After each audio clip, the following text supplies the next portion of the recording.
మహాత్మా జ్యోతిరావు పూలే గారి ఆలోచనలు ఆశయాలు. ఆయన ఆలోచన చేశాడు, ఆయన ఆశయాలు ఉన్నాయి. ఆచరించిన ఏకైక వ్యక్తి జగన్మోహన్ రెడ్డి గారు. బలహీన వర్గాలకి, ఎస్సీ, ఎస్టీ, బీసీ, మైనార్టీలకి ఈరోజు సగభాగం కాదు. విజయవాడ మేయర్ ఎవరండి? జనరల్ సీట్లు బీసీని కూర్చోబెట్టాడు. కృష్ణా జిల్లా పరిషత్ చైర్మన్ ఎవరు? జనరల్ బీసీని కూర్చోబెట్టాడు. ఇటువంటి కోకోలాలు చెప్పుకుంటే ఎమ్మెల్సీలు, రాజ్యసభ పిల్లి సుభాష్ చంద్రబోస్ గారు, రాజ్యసభ మెట్లు మోపిదేవి వెంకటరమణ గారు. ఎప్పుడైనా సరే మా వర్గాలకు సంబంధించిన వాడు రాజ్యసభ మెట్లు ఎక్కగలిగారా? ఎక్కించాడు, ఆ సీట్లు కూర్చోబెట్టాడు. భారతదేశంలో అత్యున్నతమైన స్థానం ఏదైనా ఉందా? రాజ్యసభ.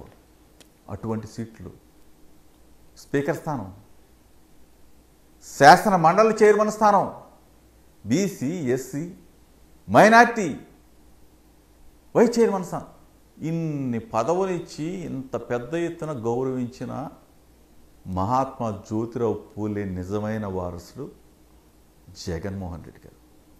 భారతదేశంలో ఆంధ్రప్రదేశ్ రాష్ట్ర ముఖ్యమంత్రిని చూసే చాలామంది ఆ రోజున జగన్మోహన్ రెడ్డి గారిని చూసి నేర్చుకున్నారు. మిగిలిన రాష్ట్రాల ముఖ్యమంత్రులు వాళ్ళు బీసీలు అయి ఉండి కూడా ఇవ్వలేకపోయారు.